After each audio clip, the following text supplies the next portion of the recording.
Memorial Day weekend is coming up, and if you're anything like me, you want it to feel fun, meaningful, and a little less chaotic. In this video, I'm going to show you how I use AI to plan an unforgettable weekend for my family without the overwhelm and while also keeping the things that are important at the top of our list. Okay, so the first thing I'm going to do is I want to actually pick out a theme or a vibe, and I'm going to use ChatGPT for this. Again, remember, you can use the free tier in chat so that you don't have to spend any money to try and keep things affordable. I'm going to go into chat, and I'm going to I have a temporary chat pulled up because I don't want this to actually ruin the plans that I already have created. This is just to show you. So if you use the temporary chat in the ChatGPT module, this is the temporary section right here. And this says it won't appear in history, use or update ChatGPT's memory, or be used to train our models. For safety purposes, we may keep a copy of this chat for up to 30 days. But again, this is just temporary and doesn't affect your memory. Your memory will get full. So with that caveat in mind, let's go in and I'm going to actually paste this. It says, give me 3 family-friendly Memorial Day weekend ideas, 1 stay at home, 1 barbecue themed, and 1 day trip adventure. If you want to do something different, like maybe a camp out, or you want to do something like, you want something where it's overnighters, or where you're going to go visit family, or you want to include visiting cemeteries or memorials, please put that in your prompt. But this is the one I'm going to use for my search. Okay, then it's going to come up with some really great ideas. Okay, stay at home, backyard camp out, and movie night. It's going to tell me what I need. Here's some fun ideas. Then I'm going to have my barbecue themed one. Here is, again, more ideas. Maybe who I might want to invite, that kind of a fun thing. Let's say I did do a potluck style and I wanted people to come, chat will actually help me once I go through all of this, and I'll walk you through this. It'll help me come up with what to say in the invitation to make this even more fun. We have 3 really great ideas. Okay, now what I'm going to do is we're going to say, plan a Memorial Day. So I'm going to first say thank you, because I always say thank you. Thank you so much. Can you now please plan a Memorial Day cookout menu for 6 people with kid-friendly options, snacks, and a red, white, blue dessert? And I think I'm also going to say that I would also like this to be budget friendly. Then you can hit enter.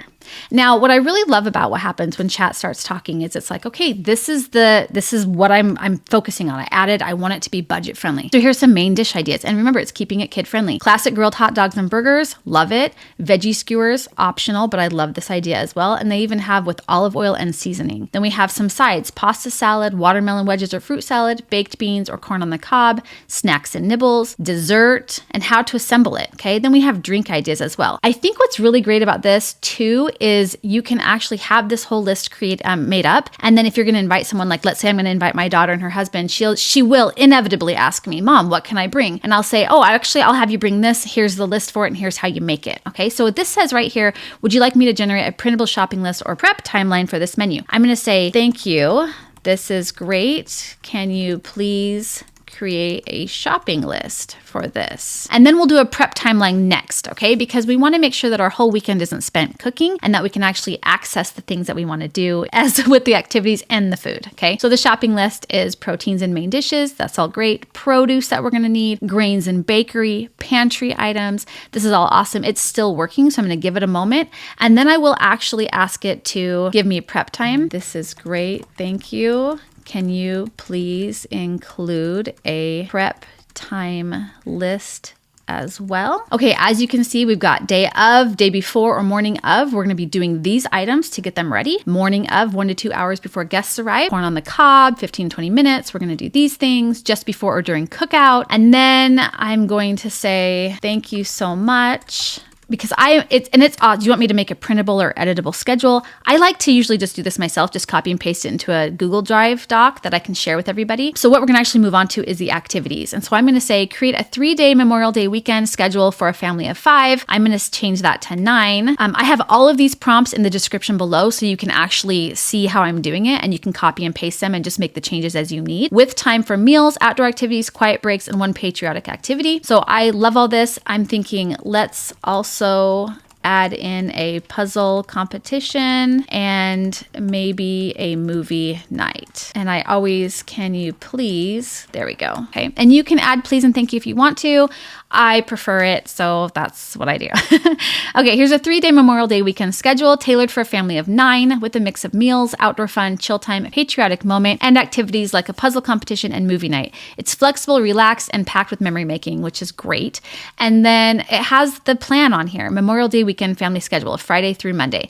Now, if you want to make this where it's 1 day or it's 2 days or it's just an afternoon, tell it that in its chat, but this is giving me a whole weekend worth of things for my family to do for the weekend of Memorial Day. So we can actually start on Friday. Here's Monday, reflect and relax. And that's the full 3 days, Saturday, Sunday, and Monday. And I know it said Friday up here, but I think that's to include like shopping and stuff. So, okay, so there is the 3 days. Now I would copy and paste this to my Google Doc and let everybody know this is what we're having. And I might even print it out and put it up like up on the kitchen or maybe by the door so people know what it is that we're going to be doing. Okay, for this next one, because I really think that it's important that when we are celebrating like holidays and we're doing activities and stuff, we need to make sure that we're talking about why we do that holiday. It's not just a barbecue. Memorial Day doesn't mean like remember the barbecue sauce. Memorial Day has a meaning, has a purpose. So one of the things that I like to do is I'm going to actually say, this looks great. Can you please give me 5 simple Memorial Day activities to help my kids understand the meaning of the holiday? So we're going to do this, and then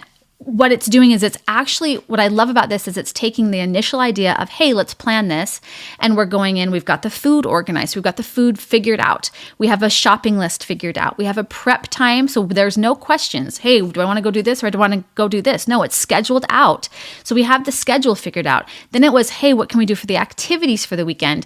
And now we're getting into, I need something that is, we're weaving meaning into it, just like chat says here. Here are 5 simple, meaningful Memorial Day activities that help kids understand the purpose of the holiday in a hands-on and age-appropriate way. So here's a Memorial Day flag craft. Here's a moment of silence and story time. And it gives you the exact ideas and stuff that you need. Thank you cards for veterans or soldiers, memorial flower walk. These are so important to make sure that you're including. And this can be done for any holiday, not just Memorial Day, Veterans Day, Christmas, Easter. These are, all of them can be extremely powerful if you let them be. And it doesn't take a huge like Pinterest moment in order to be meaningful with family. Just have a little activity like this and have a discussion with your kids. Okay, and then for the next one, I'm going to actually say this is brilliant and thoughtful. Thank you. Can you now please suggest, and I'm going to do the 5 screen-free activities for kids during Memorial Day weekend. And the reason I'm going to do that one, I give you 2 options, but again, build on it yourself. But I really like this because we have adult kids and we have younger kids, and screen-free is really important. And I mean, even Dad and I are like on our phones a lot, right? We're working, we're interacting with people, we're doing all of the things. And sometimes it's important that we kind of step away from the screens as a family. So this is what I'm going to ask it is, can you please suggest 5 screen-free activities? And if the kids can do it, the adults can do it too. So we did a puzzle competition for Easter and it was so much fun. And it wasn't just the kids, it was kid puzzles because I didn't want anybody having to do a 500-piece puzzle in like, a few minutes. But it was super fun to just get on the ground and do 48-piece puzzles with my kids and my husband. And it was just something great to do. So here's some ideas. We have a DIY sidewalk chalk art show. We have puzzle race or puzzle station. So again, I love doing puzzles. Backyard obstacle course or mini boot camp. Patriotic scavenger hunt. And campfire songs and storytelling. So these are some really great ideas of what to do on Memorial Day. Now, if you're like, you don't want to take the time to actually go and put all of this together and do it yourself, that's totally fine.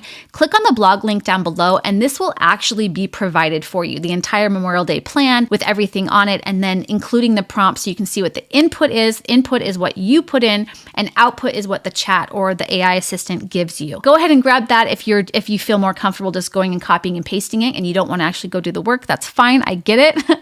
There is a reason why this took a few minutes. If you have any questions, put them down below, hit like and subscribe, and I hope that you stick around for more simple AI tips and tricks for families.